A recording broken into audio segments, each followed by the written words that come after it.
Hi everyone, welcome back to विद्यार्थी.in। I am Varsha और इस वीडियो को स्टार्ट करते हैं अपने नए टॉपिक के साथ जिसका नाम है a new way of life, नया तरीका जीवन जीने का। ये जो नया तरीका था वो कैसे इन्वॉल्व हुआ, क्या था ये नया तरीका, वो समझते हैं। सबसे पहली बात तो ये नया तरीका आया कैसे। हमने देखा हमारे पर्यावरण में चेंज हुआ, लोगों की थिंकिंग में चेंज हुई that they can now herd and rear animals, वो पशुपालन कर सकते हैं। तो इन्हीं सब चेंजेस की वजह से एक नया लाइफ स्टार्ट हुआ, एक नया तरीका जीवन जीने का स्टार्ट हुआ। इस नए तरीके को, ये जो नया तरीके से जीवन जाने लग गई, उस वाले एज को हम नियोलिथिक एज से टर्म करते हैं, उसको हम नियोलिथिक एज कहते हैं। नियो का मतलब हो जाता है आपका न्यू और लिथ का मतलब होता है स्टोन, तो it means new stone age का शुरुआत होता है। और इस न्यू स्टोन एज के जो लोग हैं वो कुछ डिफरेंट तरीके की लाइफ जिएंगे। So studying about that life, अभी क्या होगा इस लाइफ में कि growing plant take time. Growing plant यानी कि प्लांट उगाना वक्त लेता है, समय लेता है। So when people started farming they had to stay at same place for a longer period of time.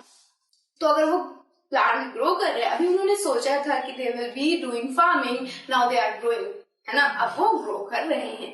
लेकिन जब वो ग्रो कर रहे हैं तो दे नो कि उनको वहीं पे कुछ समय के लिए टिकना होगा, तभी उनकी फसल ग्रो करेगी और उसको काट पाएंगे और उनको फूड मिलेगा। तो इस वजह से अब उन्हें क्या करना पड़ रहा है, एक ही जगह पे रहना पड़ रहा है, ठहरना पड़ रहा है for period of longer time.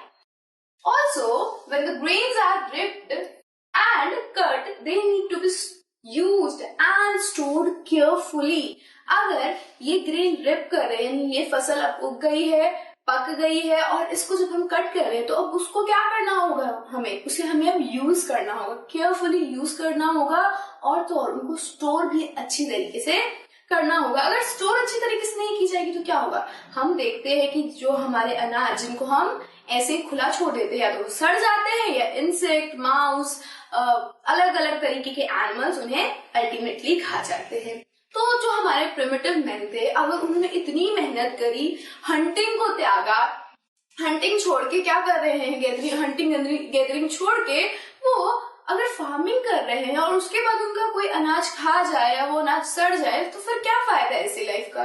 तो उन्होंने क्या किया कि स्टोरेज के लिए कुछ डिफरेंट मेथड्स अपनाए। क्या क्या किया उन्होंने, in many areas they begin making large clay pots और वूव बास्केट और द पिट्स इन द ग्राउंड। उन्होंने ऐसा किया कि स्टोरेज के लिए या तो वो बड़े बड़े मिट्टी के बर्तन बनाने लगे, बास्केट्स बुनने लगे, या फिर जमीन के अंदर गड्ढा करके उसी के अंदर स्टोरेज का काम करने लगे।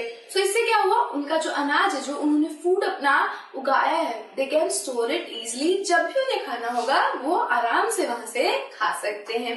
नेक्स्ट चलते हैं हमारा स्टोरिंग एनिमल्स।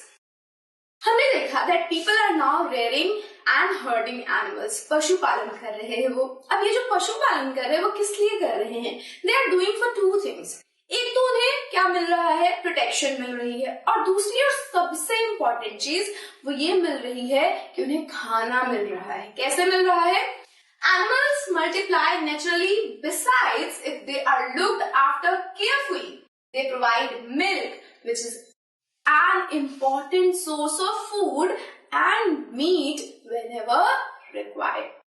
हमने भी देखा प्रोटेक्शन मिल रही है, सो प्रोटेक्शन वाइल्ड एनिमल से मिल रही है, वो बचाव हो रही है, बट उसके अलावा क्या कर रहे हैं ये एनिमल जिनको वो हर्ट कर रहे हैं और रेयर कर रहे हैं, उनको मिल्क प्रोवाइड कर रही है और मीट प्रोवाइड कर रही है जब भी उन्हें जरूरत है खाने की। सो इसको अगर हम दूसरे टर्म में कहें तो ये लोग क्या कर रहे हैं, हर्डिंग और रेयरिंग के सहारे फूड को स्टोर कर रहे हैं, अपने खाने को स्टोर कर रहे हैं in animal form for meet. Animal के तरीके से वो इन एनिमल्स को क्या कर रहे हैं, एनिमल के फॉर्म में अपने फूड को स्टोर कर रहे हैं मीट पाने के लिए। So this rearing and herding can be called as storing of food in form of animals. इस पशुपालन को हम ये भी कह सकते हैं कि खाने का संग्रहण हो रहा है किसके, मीट के लिए, खाने के लिए।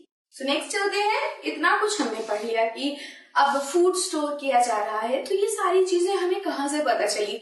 ये भी पता चला कि हर्डिंग स्टार्ट हो गई है, प्लांट की ग्रोइंग भी स्टार्ट हो गई। तो ये सारी चीजें कैसे पता चला? क्या एविडेंस है आपके पास? हम कैसे मान ले कि लोग करने लग गए हैं? तो आइए पता करते हैं।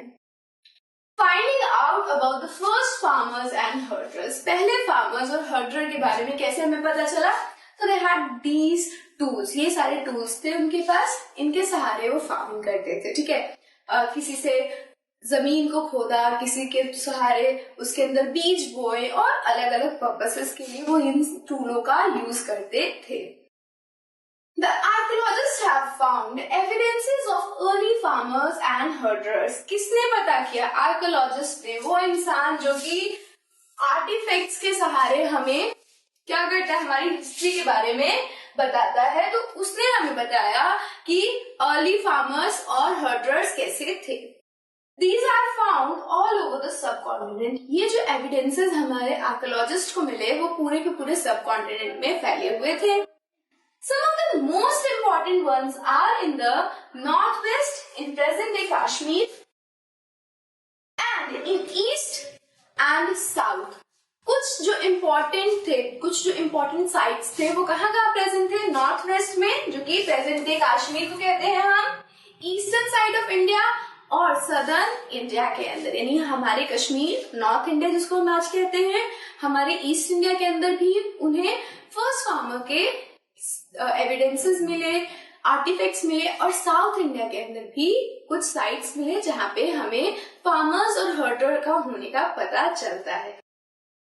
To prove that these settlements belong to farmers and herders, scientists study the evidence of plant and animal. अब ये चीज प्रूव करने के लिए कि यहाँ के जो सेटलमेंट्स थे वो सच में फार्मर्स ही थे, हर्डर्स ही थे, साइंटिस्ट ने क्या किया, जो भी एविडेंस मिले प्लांट्स और एनिमल के, उनको स्टडी किया। और स्टडी करने के बाद क्या पता चला? Scientist have found burnt grain at these sites. These grains could have been burnt accidentally or purposefully. Also bones of different animals are found. Scientist ने जब एविडेंसेस को स्टडी किया, उन्हें मिला बर्न्ट ग्रेन, यानी कि जली हुई हमारे अनाज, बहुत ज्यादा तादाद में मिले थे। तो ये लगता है कि या तो ये एक्सीडेंटली हुआ था या पर्पसफुली किया गया था। और तो और हमें क्या क्या मिला? एनिमल्स के भी बोन्स मिले हमें, जो बर्न होगा। देखो बर्न क्या हो जाता है? बर्न का मतलब जली हुई अनाज मिली। अब वो जो जल गई है तो राख मिली, तो राख से हमें आइडेंटिफाई हुआ कि ये जो भी था, ये जो भी हमारा अनाज था वो क्या था, उसको जला दिया गया। क्यों जलाया गया होगा? या तो पहली बात हुई एक्सीडेंटली, कोई एक्सीडेंट से वो पूरा अनाज जल गया, या दूसरी बात पर्पसफुली कैसे हो सकता है? शायद कुछ प्रेइंग हो रहा हो, शायद कुछ ऑफरिंग के थ्रू भगवान या किसी ऐसे देवता को खुश किया जा रहा हो जो फूड के देवता हो, और उसी के लिए उन्होंने ये पर्पसफुली किया हो। तो ये दो तरीके से हमें पता चलता है कि शायद ये जो जली हुई चीजें हैं, क्योंकि बहुत ज्यादा तादाद में मिली है, और ज्यादा तादाद में तभी मिलेगी ना जब कोई उसकी खेती कर रहा हो, जब बड़े अमाउंट में उसको बोएगा तो ज्यादा अमाउंट में उसे मिलेगा भी। तो ये क्या बताता है कि farming has been started, farming अब शुरू हो चुकी है। और बोन्स भी मिले डिफरेंट एनिमल्स के, जो कि ये बताता है कि वहां पे अब हर्डिंग भी स्टार्ट हो चुकी है। और क्या हो रहा है? लोग वहां पे हर्डिंग कर रहे हैं, पशुपालन कर रहे हैं। Based on these finds, scientists confirm that a number of crops, plants and animals existed in different part of Indian subcontinent. अब इन्हीं स्टडी के ऊपर कितना सारा उनको अनाज मिल रहा है, डिफरेंट एनिमल के बोन्स मिल रहे हैं, तो उन्होंने कंफर्म किया कि जो यहाँ इंडियन सबकॉन्टिनेंट के अंदर जो लोग रह रहे थे, they had started farming and herding. उन्होंने अब फार्मिंग और हर्डिंग स्टार्ट कर दी थी, यानी कि कृषि और पशुपालन उन्होंने स्टार्ट कर दी थी। तो this is your new way of life, जिसके अंदर हमने देखा कि लोगों ने खेती और पशुपालन स्टार्ट किया। साथ ही साथ जब उन्होंने खेती करना स्टार्ट किया, दे स्टार्टेड टू सेटल। अब वो सेटल होने लगे थे, एक सेटल लाइफ जीने लग गए थे।